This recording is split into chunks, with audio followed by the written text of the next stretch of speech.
లో Coca-Cola, 1893లో Pepsi companies తమ cool drink బిజినెస్ని వివిధ దేశాలలో స్టార్ట్ చేశాయి, ఒక ఇండియాలో తప్ప. కానీ అప్పటికి ఇండియాలో మాత్రం లోకల్గా తయారు చేసే గోలీ సోడాని తాగేవారు. ఇదే అప్పట్లో కూల్ డ్రింక్, అలాగే వెరీ పాపులర్ కూడా. ఇలా 1893 నుండి 1947 వరకు ఉంది. 1947లో ఇండియాకి ఫైనల్గా ఇండిపెండెన్స్ వచ్చింది. ఇదే correct time India cool drink బిజినెస్ని ఆక్యుపై చేయడానికి అని కోకా-కోలా, పెప్సీ కంపెనీస్ అనుకున్నాయి. కానీ వీళ్ళిద్దరికి షాక్ ఇస్తూ మూడో కంపెనీ ఎంట్రీ ఇచ్చింది. ఆ కంపెనీ పేరు పార్లే. ఈ కంపెనీ చాలామందికి తెలుసు. ఇది మన ఇండియన్ కంపెనీ. మనం డైలీ తినే crack Jack, hide and seek, Marie Gold, Monaco, Parle-G, melody chocolates ఇవన్నీ పార్లే కంపెనీ తయారు చేస్తుంది. పార్లే కంపెనీ ఏం చేసిందంటే 1949లో ఒక కూల్ డ్రింక్ని రిలీజ్ చేసింది. దాని పేరు గ్లూకో-కోలా. ఇది ఇండియా యొక్క ఫస్ట్ కోలా డ్రింక్. కానీ కోకా-కోలా కంపెనీ గ్లూకో-కోలాలోని కోలా అనే వర్డ్ తమ డ్రింక్ అయిన కోకా-కోలా లాగా ఉందని అబ్జెక్షన్ చేసి కోర్టులో కేసు వేసింది. కోకా-కోలా కంపెనీ అప్పటికి ఇండియాకి రాకపోయినా తన కంపెనీ నేమ్ని 1947లోనే ఇండియాలో రిజిస్టర్ చేసుకుంది. సో పార్లే కంపెనీ తన కూల్ డ్రింక్ పేరుని గ్లూకో-కోలా నుండి పార్లే కోలాగా మార్చింది. అయినా కూడా కోకా-కోలా అబ్జెక్షన్ చేసింది, కోలా పేరు తీసేయాలని. ఇలా 2 years వరకు జరిగింది. చివరికి పార్లే కంపెనీ పార్లే కోలాని 1951లో డిస్కంటిన్యూ చేసింది. పార్లే కోలాని డిస్కంటిన్యూ చేయగానే కాంపిటీటర్స్ ఎవరూ లేకపోవడంతో అమెరికా కంపెనీస్ అయిన కోకా-కోలా, పెప్సీ ఇండియాలో బిజినెస్ని ఈజీగా స్టార్ట్ చేసి తమ కోలా డ్రింక్ని అమ్మడం స్టార్ట్ చేశాయి. అలాగే పార్లే కంపెనీ కూడా వెనకడుగు వేయలేదు. 1952లో ఒక ఆరెంజ్ డ్రింక్ని పార్లే కంపెనీ ఇంట్రడ్యూస్ చేసింది. దాని పేరు గోల్డ్ స్పాట్. ఈ డ్రింక్ చాలా త్వరగా సక్సెస్ అయింది. చిన్న పిల్లల డ్రింక్గా ఇది చాలా ఫేమస్. కోకా-కోలా కూడా యాడ్స్ క్యాంపెయిన్స్తో బాగానే సక్సెస్ అయింది. కానీ పెప్సీ అనుకున్నంత సక్సెస్ అవ్వలేదు. చాలా పూర్ సేల్స్ జరగడం వల్ల పెప్సీ ఇండియాలో తన కంపెనీని షట్ డౌన్ చేసి వెళ్ళిపోయింది. ఇప్పుడు ఇండియన్ మార్కెట్లో కోకా-కోలా, పార్లే కంపెనీస్ మాత్రమే ఉన్నాయి. గోల్డ్ స్పాట్ ఇచ్చిన సక్సెస్తో పార్లే కంపెనీ మరొక కూల్ డ్రింక్ని లాంచ్ చేసింది. అదే లిమ్కా. ఇది ఫీమేల్స్కి ఫేవరెట్ డ్రింక్గా అప్పట్లో చాలా ఫేమస్. అలాగే సేల్స్లో కూడా గోల్డ్ స్పాట్ కంటే ఎక్కువ లిమ్కాకి సేల్స్ వచ్చాయి. సో మార్కెట్లో ఇంకా నిలదొక్కుకోవడానికి పార్లే కంపెనీ తన కూల్ డ్రింక్స్ని సినీ స్టార్స్తో యాడ్స్ చేపించేది. అందులో మెయిన్ హిట్ యాడ్ ఏంటంటే హీరోయిన్ రేఖ గారు చేసిన గోల్డ్ స్పాట్ యాడ్. అప్పటి వరకు చిన్న పిల్లల డ్రింక్గా ఉండే గోల్డ్ స్పాట్ అనేది యూత్ మోస్ట్ లైక్డ్ డ్రింక్గా మారింది. పార్లే మార్కెట్లో బాగా సక్సెస్ అయినా కూడా కోకా-కోలాకి డైరెక్ట్ కాంపిటీషన్గా కోలా డ్రింక్ని తయారు చేయలేదు. సో కోలా డ్రింక్ ఆధిపత్యం అంతా కోకా-కోలాకే ఉండేది.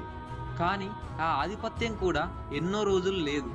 1975లో అప్పటి ప్రైమ్ మినిస్టర్ అయిన ఇందిరాగాంధీ గారు నేషనల్ ఎమర్జెన్సీ 2 years పెట్టిన తర్వాత 1977లో జరిగిన ఎలక్షన్స్లో Bharatiya Janata party first time గెలిచింది. మొరార్జీ దేశాయ్ గారు ప్రైమ్ మినిస్టర్ అయ్యారు. అందులో ఇండస్ట్రియల్ మినిస్టర్ అయిన జార్జ్ ఫెర్నాండెజ్ గొప్ప జాతీయవాది. అతనికి ఫారెన్ కంపెనీస్ అంటే నచ్చేవి కావు. ఎందుకంటే అవి ఇక్కడ వ్యాపారం చేసుకొని లాభం మొత్తం వాళ్ళ సొంత దేశాలకు తీసుకెళ్తాయి. సో మన దేశంకి వాటి వల్ల ఉపయోగం ఏంటి అని ఆయన అనుకునేవారు. అప్పటికి ఇండియాలో పాతుకుపోయి ఎక్కువగా సంపాదిస్తున్న కోకా-కోలా కంపెనీని ఇండియా నుండి తరిమేద్దామని డిసైడ్ అయ్యారు. అనుకున్న వెంటనే ఫారిన్ కంపెనీస్ ఇండియాలో ఇన్వెస్ట్ చేసే 55%ని 40%కి తగ్గించుకోవాలని, అలాగే కోకా-కోలా తన కోలా డ్రింక్ని తయారు చేయడానికి వాడే సీక్రెట్ రెసిపీని రివీల్ చేయమని 2 కండిషన్స్ పెట్టాడు. ఒకవేళ ఇందులో దేనికి ఒప్పుకోకపోయినా ఇండియాను వదిలి వెళ్ళిపోవాలని చెప్పాడు. కోకా-కోలా ఫస్ట్ కండిషన్కి ఓకే చెప్పిన సెకండ్ కండిషన్ అయిన సీక్రెట్ రెసిపీ రివీల్ చేయడం ఇష్టం లేక ఇండియా నుండి వెళ్ళిపోయింది. కోక్ రెసిపీ రివీల్ చేయదని ఫెర్నాండెజ్కి తెలుసు. ఇండియా అని కాదు, కోకా-కోలా తన రెసిపీని ఇప్పటి వరకు రివీల్ చేయలేదు. ఇలా కోకా-కోలా మన ఇండియాను వదిలి వెళ్ళిపోయాక ఇండియాలో బిగ్గెస్ట్ కూల్ డ్రింక్ బ్రాండ్గా పార్లే అయ్యింది. సింత్రా, మాజా అనే 2 కొత్త డ్రింక్స్ని మార్కెట్స్లోకి తెచ్చింది. కానీ కోలా డ్రింక్ అనేది పార్లే తయారు చేయట్లేదు కనుక కోలా డ్రింక్పై ఉన్న డిమాండ్ని అబ్జర్వ్ చేసిన ఫెర్నాండెజ్ గారు గవర్నమెంట్ తరపున 777 అనే కోలా డ్రింక్ని రిలీజ్ చేశారు. 777 అంటే ఇందిరాగాంధీ గారు విధించిన నేషనల్ ఎమర్జెన్సీ. అలాగే కోకా-కోలా కంపెనీ ఈ 2 1977లో పోయాయి కాబట్టి సింబాలిక్గా చెప్పడానికి ఈ పేరు పెట్టారు. కానీ ఈ డ్రింక్ యొక్క టేస్ట్ కోకా-కోలాలా లేకపోవడం వల్ల జనాలు దీన్ని ఎక్కువ తాగేవారు కాదు. సో సేల్స్ పడిపోయాయి. ఇండియాలో కోలా బిజినెస్ యొక్క డౌన్ఫాల్ని క్యాచ్ చేసుకోవడానికి పెప్సీ మళ్ళీ 5 ఇయర్స్ తర్వాత కాంగ్రెస్ పార్టీ అధికారంలోకి వచ్చాక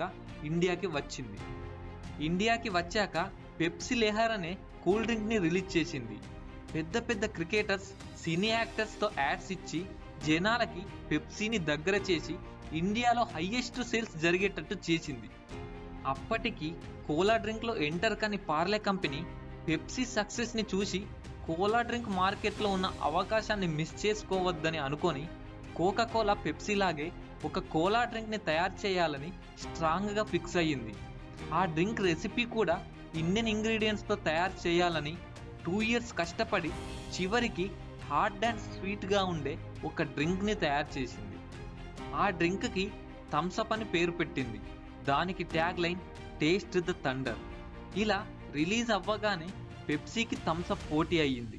ఒకరినొకరు మా డ్రింక్ బాగుంటుంది వేరే డ్రింక్ అంటే అని ఇండైరెక్ట్గా యాడ్స్ ఇస్తూ పోటీ పడేవాళ్ళు. కానీ ఎంత పోటీ ఇచ్చినా కూడా థమ్సప్ సేల్స్లో ఇండియాలో 75% మార్కెట్ షేర్ని సాధించింది. పెప్సీ దాని దరిదాపుల్లో కూడా రాలేకపోయింది. ఇండియన్ పీపుల్స్ నచ్చిన మెచ్చిన డ్రింక్గా థమ్సప్ మారింది. ఎంతలా అంటే ఇంట్లో ఏ చిన్న ఫంక్షన్ అయినా కూడా థమ్సప్ కూల్ డ్రింక్ ఉండేంతలా. సో స్టోరీ ఇంతటితో అయిపోలేదు. అయిపోతే ఎందుకు మనం ఇలా చెప్పుకునే వాళ్ళం? థమ్సప్ ఇచ్చిన కిక్కుతో హ్యాపీగా సాగుతున్న పార్లే సక్సెస్ఫుల్ జర్నీకి కోకా-కోలా బ్రేక్ వేసింది. అది ఎలాగంటే 1991లో పివి నరసింహారావు గారు ప్రైమ్ మినిస్టర్గా ఉన్నప్పుడు ఇండియాలో ఫారెన్ కరెన్సీ క్రైసిస్ వచ్చింది. అంటే విదేశీ నోట్ల కొరత. బ్యాంక్ లాకర్స్లో ఉన్న గోల్డ్ని కూడా అమ్ముకోవాల్సి వచ్చింది. సో ఈ ప్రాబ్లంని ఓవర్కమ్ చేయడానికి అప్పటి ఫైనాన్స్ మినిస్టర్ అయిన మన్మోహన్ సింగ్ గారు ఫారెన్ కంపెనీస్ ఇండియాలో ఇన్వెస్ట్ చేసే పర్సెంటేజ్ని 41% నుండి 50% చేశారు. అలాగే ఫారెన్ కంపెనీస్ ఏవైనా ఇండియాలో వ్యాపారం చేసుకోవచ్చని గ్రీన్ సిగ్నల్ ఇచ్చారు. ప్రపంచంలో అన్ని దేశాలకు విస్తరించి ఇండియాలో వెనక్కు తగ్గిన కోకా-కోలాకి మళ్ళీ ఇండియాలో అడుగు పెట్టడానికి కరెక్ట్ టైం దొరికింది. అవకాశం కోసం ఎదురు చూస్తున్న కోకా-కోలా 1992లో ఇండియాకి ఎంట్రీ ఇచ్చింది. అప్పటికి ఇండియాలో 55% మార్కెట్ షేర్తో పార్లే కంపెనీ, 30% మార్కెట్ షేర్తో పెప్సీ కంపెనీస్ ఉన్నాయి. సో కోకా-కోలా నెంబర్ 1 అవ్వాలంటే వీళ్ళకి పోటీగా సేల్స్ చేయాలి. అలాగే డ్రింక్స్ని కూడా ప్రొడ్యూస్ చేయాలి. డ్రింక్స్ని ప్రొడ్యూస్ చేయాలంటే బాటిల్స్ యూనిట్స్ కొత్తగా పెట్టి వాటిని రన్ చేయాలి. ఇదంతా లాంగ్ టైం పడుతుంది. సో కోకా-కోలా నెంబర్ 1 అవ్వాలంటే ఆల్రెడీ నెంబర్ 1గా ఉన్న కంపెనీని డౌన్ఫాల్ చేస్తేనే అవుతామని అనుకొని పార్లే కంపెనీ యొక్క బిజినెస్ మోడల్ వీక్గా ఉందని తెలుసుకుంది. పార్లే బిజినెస్ మోడల్ ఎందుకు వీక్గా ఉందంటే పార్లే నెంబర్ 1 కంపెనీగా ఉన్నా కూడా తాను తయారు చేసే కూల్ డ్రింక్ బాటిల్స్ యూనిట్స్ అనేవి 163లో ఓన్గా 5 మాత్రమే పార్లే కంపెనీవి. మిగతా 158 బాటిల్ యూనిట్స్ అనేవి ఫ్రాంచైజీస్వి, అంటే ప్రైవేట్వి.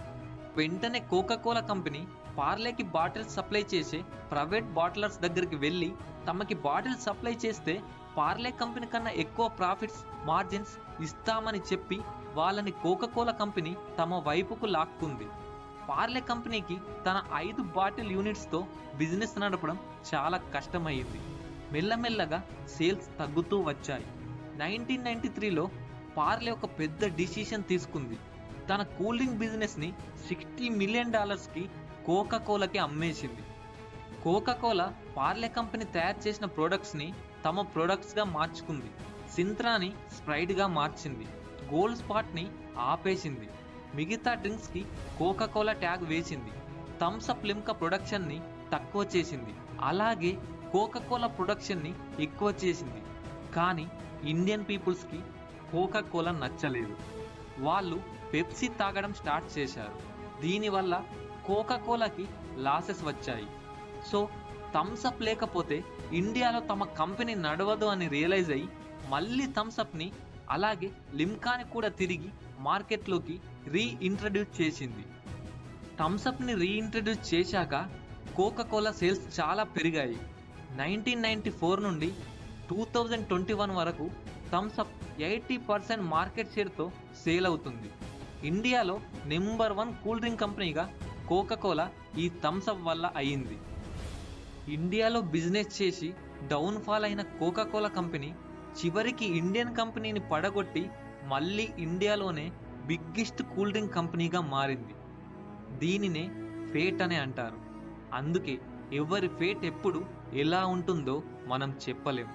ఇవాళ టాప్ ప్లేసెస్లో ఉన్నవాళ్ళు రేపు డౌన్ ప్లేస్కి రావచ్చు, డౌన్ ప్లేస్లో ఉన్నవాళ్ళు రేపు టాప్ ప్లేసెస్లకి వెళ్ళొచ్చు. దీనికి బెస్ట్ ఎగ్జాంపుల్ ఈ స్టోరీయే. సో ఫ్రెండ్స్, ఇది కోలా వార్స్ ఇన్ ఇండియా. ఈ వీడియో నచ్చితే ఖచ్చితంగా సబ్స్క్రైబ్ చేసి బెల్ ఐకాన్ని ప్రెస్ చేయండి.